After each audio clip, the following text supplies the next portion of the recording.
Votre rendez-vous avec Optimis, plateforme d'achat de prestations intellectuelles, éditeur du baromètre des tendances du marché IT. Tech & Co, le grand live du numérique sur BFM Business. Voilà, sujet passionnant que la télémédecine. Autre sujet très intéressant, eh bien, on va le découvrir avec notre invité Frédéric Doumac. Bonsoir Frédéric. Bonsoir François. Et merci d'être avec nous. Vous êtes le président fondateur d'Optimis. Vous allez nous parler de ce baromètre des tendances du marché de l'IT, dont c'est la 4e édition. Mais peut-être auparavant, un mot sur votre métier qui est assez intéressant. Vous êtes en quelque sorte une place de marché des compétences intellectuelles dans le monde de l'IT. Est-ce que vous pouvez vous présenter, Optimis ? Exactement, donc nous sommes une des premières plateformes d'achat spécialisées dans les prestations informatiques et digitales. Et notre métier, en fait, c'est de mettre en relation des grands donneurs d'ordre, des grands groupes et des entreprises de taille intermédiaire, de tout secteur, tout métier, et avec les meilleurs prestataires de services du marché, que sont les sociétés de services informatiques, d'une part, qui représentent à peu près 6 000 sociétés, entre 6 et 10 000 en France, et puis de plus en plus des freelances, donc des auto-entrepreneurs qui veulent se mettre à leur compte et qui cherchent des prestations. Voilà. D'accord. Donc, on intermédie ce marché, et notre valeur ajoutée, c'est de trouver les meilleurs en 48 heures, au meilleur prix. Voilà, oui, parce qu'il y a le prix aussi qui est important. Par exemple, je sais pas, je suis une grande boîte, alors on peut citer, je dis n'importe quoi, Total par exemple. Voilà, je cherche des développeurs Python. Il paraît que c'est très à la mode en ce moment et on en a besoin. Je vais sur votre plateforme, d'accord, j'exprime mes besoins et je vais avoir une place de marché avec les développeurs Python qui sont disponibles à tel prix pendant telle période, c'est ça ? Voilà, nous on a un potentiel, on a un accès à un marché qui est énorme d'environ 250 000 consultants. Alors ici, évidemment, ils ne sont pas tous disponibles. La difficulté, c'est de trouver celui qui est dispo. Et la bonne compétence, la bonne compétence au bon moment. Exactement. L'effet de temps est primordial. Et souvent, des groupes comme Total, mais tous nos clients cherchent des gens très très rapidement, 24-48 heures, pour intégrer des projets, pour leur confier des prestations qui sont pas stratégiques, mais souvent critiques dans le cadre de projets. Mais alors, on dit qu'on manque de développeurs, on manque d'ingénieurs, etc. C'est un marché tendu, en fait, puisque vous êtes au cœur du réacteur, là, finalement. Exactement. Nous, on est entre l'offre et la demande. Donc, depuis on va dire 3 dernières années, c'est un marché extrêmement tendu du côté de la demande. C'est-à-dire qu'il y avait beaucoup de demandes et finalement assez peu d'offres. Là, ce qu'on a vu avec l'année 2020, qui est complètement particulière évidemment, c'est que le marché s'est retourné. Et d'ailleurs, ce baromètre le montre très clairement. Mais effectivement, c'était un marché où le nombre de candidatures par rapport à une demande de prestation était plutôt en la faveur des sociétés de services ou des prestataires. Alors venons-en justement à cette 4e édition du baromètre des tendances du marché de l'IT. Donc là, on se projette, on est dernier trimestre de l'année 2020.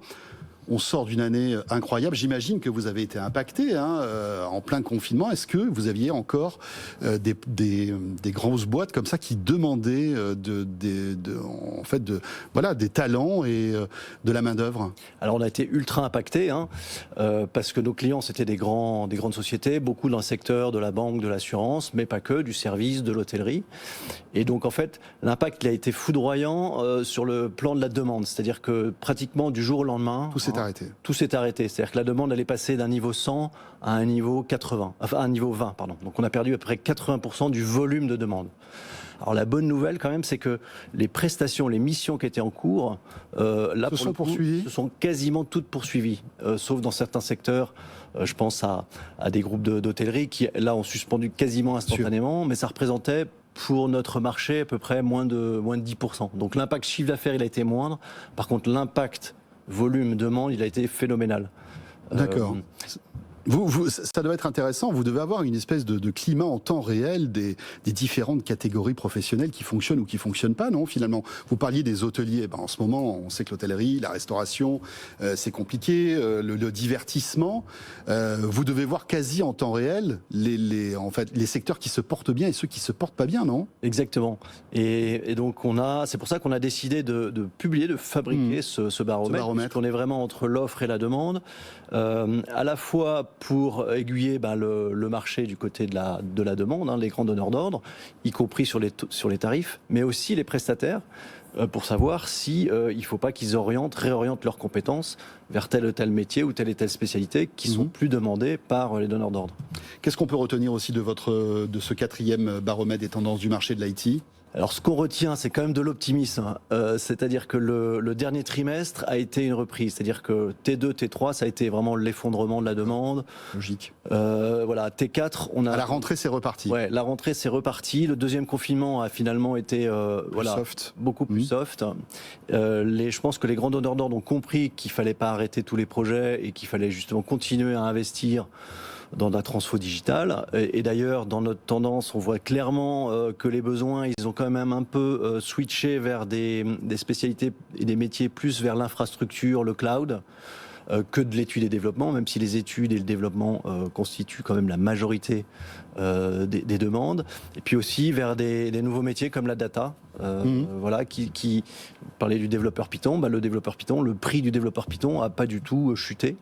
Ça coûte combien, tiens, je veux me payer alors, je sais pas pourquoi, mais admettons, j'ai envie de me payer un développeur Python parce que j'ai envie qu'il développe des applicatifs, des choses comme ça. Ça coûte combien ? Alors ça dépend évidemment de la seniorité, mais en moyenne, on va être sur donc quelqu'un qui a 4-5 années d'expérience, qu'on appelle un confirmé, on va dire. On est sur des taux journaliers qui sont à entre 5 et 600 euros au jour. D'accord. Donc voilà, ça commence à être des taux assez intéressants, enfin assez importants. Est-ce qu'on a des stars dans ce domaine qui demandent plus d'argent parce qu'ils sont surdoués ? Enfin, c'est peut-être une question idiote, mais comme dans tous les métiers, on a des... Oui, bien sûr, il y a toujours des stars, il y a des effets de bord. Alors c'est aussi une partie de notre métier, c'est-à-dire que c'est de consulter le marché de manière très vaste et d'être capable de dire à la fois aux donneurs d'ordre et aux prestataires, voilà, il ne faut pas grimper au cocotier, il faut rester raisonnable sur un prix marché, et c'est pour ça d'ailleurs qu'on publie aussi des baromètres de prix, alors qui ne sont pas exacts, mais qui sont vraiment une tendance, puisqu'on a des centaines de milliers de candidatures tous les jours sur notre plateforme, qui nous permettent justement, à travers l'exploitation de cette donnée, d'être un peu plus précis. Frédéric Domingue, dernière question. Donc on a dit, les développeurs Python sont très recherchés. Est-ce qu'il y a aussi d'autres compétences qui sont rares et qui sont très recherchées ? Alors, tout ce qui a trait à ce qu'on appelle au run est devenu assez recherché du fait de l'utilisation massive d'outils et de réseaux et des applications en remote. Donc, des super spécialistes du cloud, ce qu'on appelle aussi des DevOps, c'est-à-dire que des gens qui sont capables de très rapidement mettre en production des applications web sur des infrastructures. Ça, c'est très recherché. Et puis, il y a une autre spécialité qui est très recherchée, c'est tout ce qui est sécurité, compliance, avec, évidemment, les aspects de cybersécurité, mais pas que, aussi la réglementation, le RGPD. Donc, on a une grosse demande aussi là, sur ces sujets. Merci beaucoup, Frédéric. Vous êtes le président fondateur d'Optimis. À noter qu'on vous retrouvera dans 01 Business ce week-end, samedi à 15h30 et dimanche à 17h avec Frédéric Simotel pour revenir sur ce baromètre. Merci beaucoup. Merci, François. Et Tech & Co, vous le savez, c'est chaque soir sur BFM Business, 20h, 22h.